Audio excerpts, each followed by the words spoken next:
stuff? Just everything. Yeah. It's okay though. Yeah. It's fun. How many hugs from Ariel did you block? I mean, I gave him the stiff arm about 4 times. He's trying to play footsies with me under the table. I'm like, damn, dude, chill. Hasn't been that long. The chemistry's there. What can you do? That's my guy. Yeah, he's a fun guy. Big fight feel this week, right? Madison Square Garden, you fought there. It adds something to it. But this fight in particular, Israel versus Alex, big fight feel for you as well? New York City, man. New York City just brings something extra. I mean, we have been at pay-per-views and we have been at some big fights recently, but not many of them feel like the city. Just the lights and the glitz, the glamour. And then to have a guy like Izzy on the headline, the marquee, he draws eyes. And, you know, he just it's a different audience. I saw him on the Pivot the other day with Ryan Clark, right? That's massive podcast, massive numbers, and Izzy is trending along some of the biggest stars they've had on that podcast. So it's just a big week for the UFC. Where do you fall into with Israel, right? Because he's a big star, but his last few fights, some have described as boring. Are you in the camp where it's like, hey, Izzy is having boring fights, or his opponents get in there and they freeze up and do not give him the opportunities he needs to put on the show? Well, here's the thing, right? And I was talking, I don't know who I was talking to about this, but generally you're telling Izzy's opponents as an analyst, I'm like, make it boring. Because when you make it boring, you're in the fight. It's that simple. Yoel Romero made it boring, and he lost 3 rounds to 2. Robert Whittaker, in the first, there's never been a more clear indicator of how you should fight Israel Adesanya than Robert Whittaker between fight 1 and fight 2. Kelvin Gastelum is the only person that survived when he's been a bit reckless. And then by the end of the 5th round, he was about to get finished. So you can only do so much against Adesanya. You have to be patient. You have to be okay with the crowd not really enjoying the fight, because if you do too much, you end up like Robin fight 1, where he got destroyed in 2 rounds. Then in fight 2, he fought more patient, lost 3 rounds to 2. Some people thought he won. I wasn't one of those people. Yoel Romero somehow won 2 rounds. They just did nothing. But then if you fight a lot, you end up like Paulo Costa, right? So it's not on Izzy. It's on the opponents, and the smart opponents need to be in the boring fight against Adesanya, because he's too good a counter striker. He won't lead. If you just kind of stay with Izzy, he will just stand with you. Mm-hmm.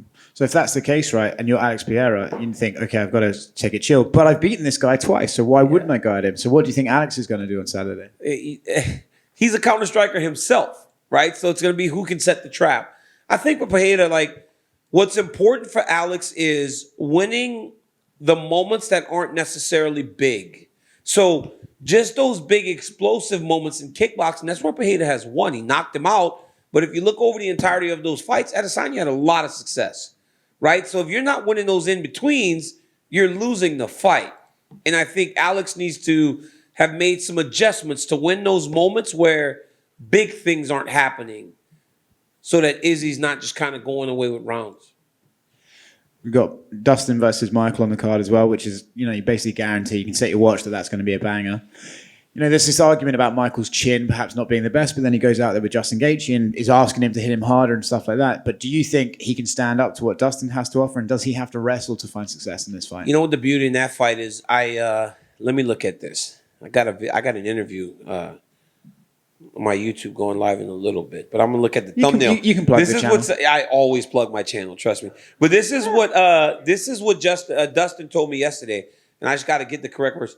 Yes, if Michael Chandler tries to fight him like he did Justin Gaethje, I'm gonna clean him up, like it's over. He does not think for 1 second Chandler can fight him in the way that he fought Gaethje. He's not saying that the chin won't hold up.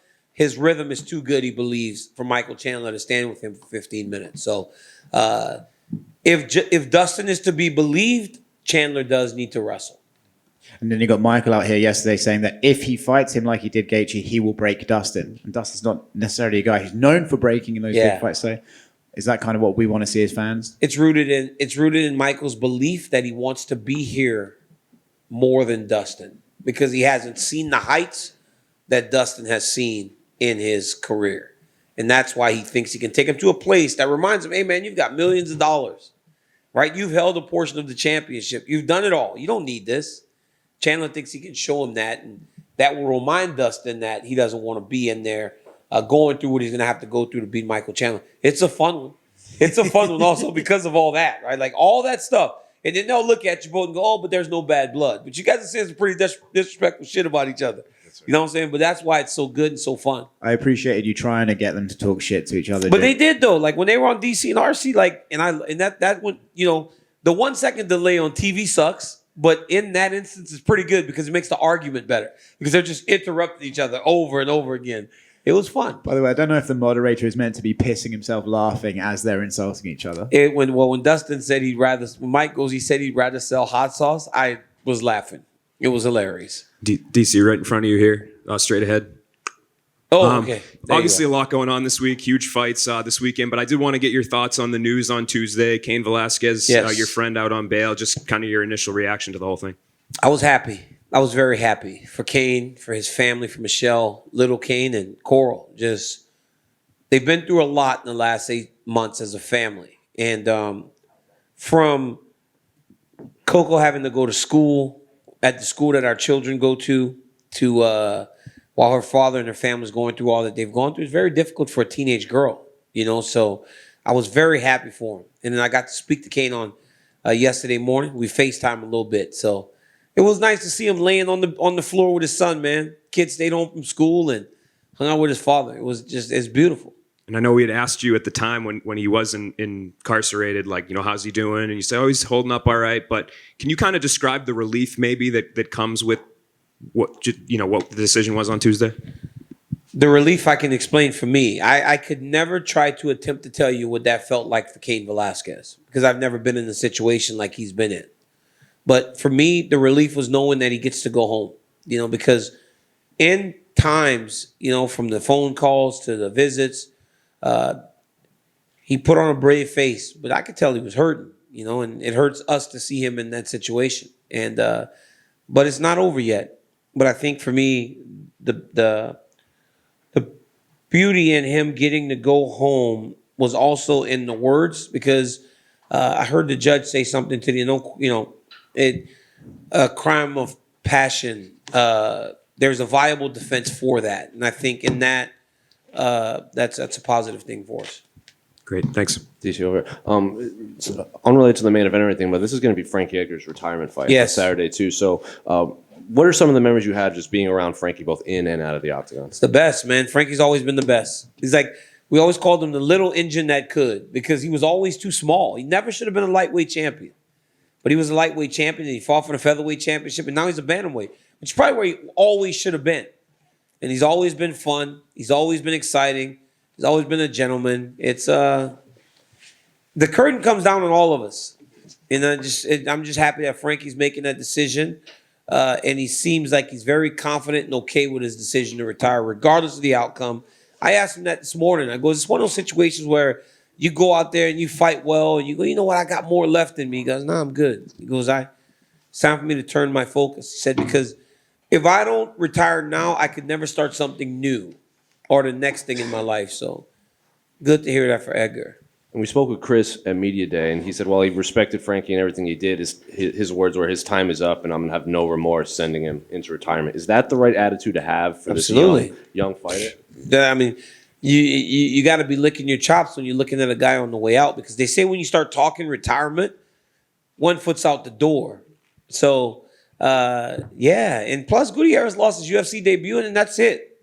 And he's looked like an absolute savage. The guy is a phenomenal striker. He's tremendously tough, and he's got a massive opportunity in front of him. For all the winning that he's done, I think it speaks to the depth of the bantamweight division that he isn't ranked, because there's not another weight class in the UFC where you could fight as well as Chris has and not be in the top 15. Yeah, John was in here saying that he's the best unranked bantamweight on this roster right now. Well, if John Anik said it, then take it as word. And finally, for me, Volkanovski obviously wants to go up and challenge your friend Islam. Obviously, you're close with Islam, but I guess what advice would you give to any fighter trying to go up and down in weight to get 2 belts? Something that you accomplished. Okay. Yeah. I did that. Remember that? Yeah, I know you remember that. You don't change much. You just get ready to fight. You know, the guy's going to be a little heavier, but Volkanovski did not look small in the octagon whenever he walked in there to challenge Islam. He's shorter. and it may be an illusion because Islam's like at weight and he's in shape, and Volkanovski isn't. You know, he's like out of camp and looking a little bigger. But I think he made weight though, didn't he? Didn't he make weight? He still didn't look small. So he's not going to be undersized. And this dude has more talent and more skill than anyone. But this challenge that he has undertaken is as big as anything that anyone in the UFC has tried to accomplish in terms of becoming a double champion. It'll be tough, but I think that both of these guys are going to make for a fantastic fight. Daniel, thank you. Thank you. You've got such a unique perspective in the cage and on the broadcast team, but Bruce Buffer, talking about New York, everything that just brings so much shine to the UFC presentation. There's nobody like Bruce. Yeah. What was it like in the cage before your fight when you heard him do the intro for you or your opponent? And you seem to be one of the guys who feeds off that now in the broadcast booth too. You still kind of get vibed up when he's going and kind of getting fired up in the octagon. What's that like for you as a fighter and as an announcer? It was awesome, because you dream of that, right? Fighters dream of being in the UFC title fight and having Bruce Buffer, and there's a lot that goes into it because the lights go off and then you're standing there with some guy that wants to rip your head off. And Bruce is in there looking as good as any person that's ever dressed in the history of humanity. And he starts to say your name. And my thing was always to get through it, get fired up by it, never give Bruce a fist bump. Kiss of death. At least it used to be. The guys have started to kind of like not lose as much when they fist bump Bruce. But for a while, you fist bump Bruce, you lose your title. So I just would that's what I would try to do. But again, the glitz and the glamour, his whole thing is just it's as UFC comes. And the UFC would not be the same without Bruce Buffer. And so it's a magical moment being in there with him. Thank you. And real quick, I thought you were so hard on yourself with the WWE comments. I thought you looked great. It seemed like you had fun. No, I had fun. Let me tell you something. I had fun, but I was more suited for the role of going to get shoes from the back. Looked like I worked at Foot Locker, dog. I was like, they were like, yo, what do you want to do next? I'm like, let me lose some weight if I'm going to do anything next. And then I'll come back. Daniel, here at the back here. Daniel, I wanted to get your thoughts on Anderson's last fight, and do you think he should keep going even at his age? I thought he did good. But I mean, this is like, Anderson gave away some rounds in the middle there, and people were like, well, he wasn't trying. I'm like, well, that's his MO, right? Anderson was one of those guys that at times does kind of sit back, and in sitting back, he lost some rounds that he probably shouldn't. I thought he did a great job for himself, and I thought that he fought hard, he fought well, but the kid's getting better. Were you impressed by Jake? I thought Jake did pretty good. So DC, you had your list yesterday of was the best greatest. list. Yeah, don't you come at me? I'm not coming at you at all. All right, I'm just saying, how far down the list until you throw your own name on there? Let me say something. If they did MMA fighters, I was going to be on that list. Number one, right? Yeah, number one. Screw it. All day long, every day, twice on Sunday. But they told me boxers too. And everybody wants to get mad at me because I didn't put Muhammad Ali first. But it's like the Jordan argument. Yeah. It's like LeBron James is the best basketball player of all time, regardless of how many pairs of shoes you sell. But it's because we grew up watching Michael Jordan. Yeah. Nobody wants to ever compare them. It's the same thing with Muhammad Ali. Floyd Mayweather is Kevin Iole, who I respect greatly, did say Sugar Ray Robinson. And I mean, that's true too. But, it's like my boy Chris Mad Dog Russo talking about Jerry West as the greatest basketball player of all time. How far back you go back? Like, how far back you gonna go? Yeah, come on. So DC, I just want to look at this. You're a dad. You're obviously a great friend. You're a father.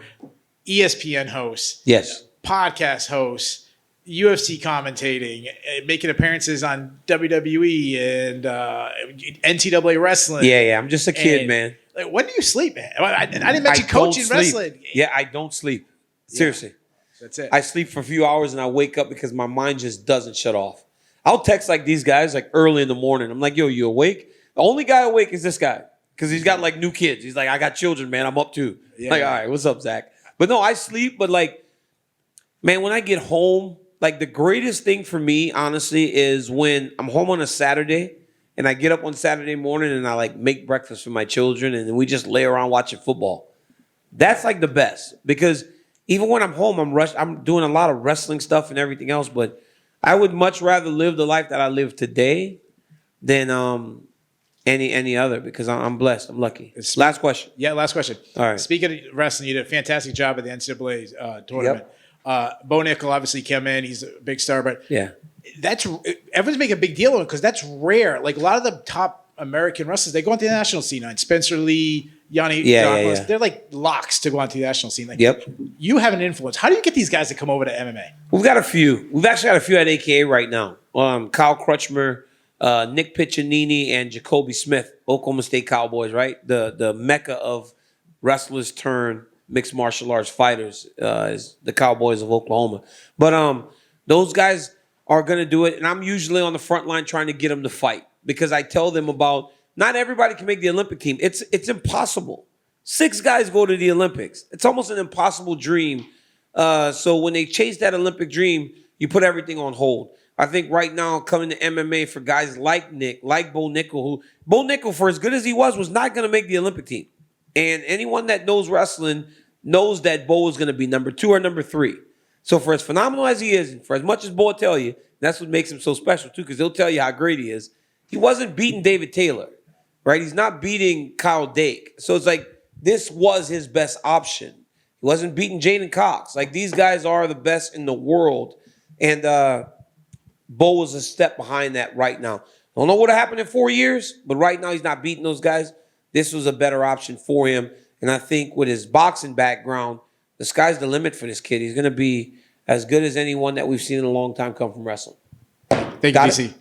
One more in the back. DC right here. All right. Follow up on your list. You put Khabib at the top of your list. Why Khabib? You think I'm the only one? Did you see what Jan Blachowicz put? Let me tell you what Jan Blachowicz put. Because everybody want to come at me like I'm wrong. When I'm the person on TV making lists. Why don't you make a list on First Take? All right. Jan said, many call Fedor the greatest fighter of all time. Dana thinks that is John Jones. If I had to choose between Fedor and John Jones, I'd choose Fedor. But in my opinion, Khabib is the best fighter. As of today, I would call Khabib Nurmagomedov the greatest fighter. So why am I so wrong? Everybody wants to talk about I'm biased. I'm going to start wearing a t-shirt that says biased. Because if I was so biased, I wouldn't have a damn job. But it's like Khabib is as good as they come. He's 29-0. No, dude, I want one of you guys to tell me if that dude didn't retire, who was going to beat him? Islam? They wouldn't have fought. Because now Islam's the champ. And it seems as though Islam is going to be a guy that can or has the potential to hold the belt. He could have held the belt as long as he wanted to. He could have went to 40-0 if he wanted to. Can I answer that question? Yes. Being a WWE guy, you should know that you should have been squeaking in Islam's ear to call out Habib and get that right. No. That's a WWE line right You don't there. want me booking. You don't want me booking. Because if I was booking, it would be messy. I'm just messy. Guys, thank you so much. I appreciate you guys like always. I got to go to a meeting. Hey, you know what? You know where I'm going now? You know the stats guy that I always go, how was a takedown or that one? Yeah, I've been called to his office. Came here. Hey, you get those mat returns. I'm actually kind of scared to go into this meeting now. DC, you get those mat returns taken off? No more mat returns. No more mat returns. Wrong? That's not a takedown. They're giving Khabib Wrestling's been around for 200 years. That's not a takedown. They're giving Khabib takedowns from mat returns. He's got 22 takedowns in a 15-minute fight. Like, come on.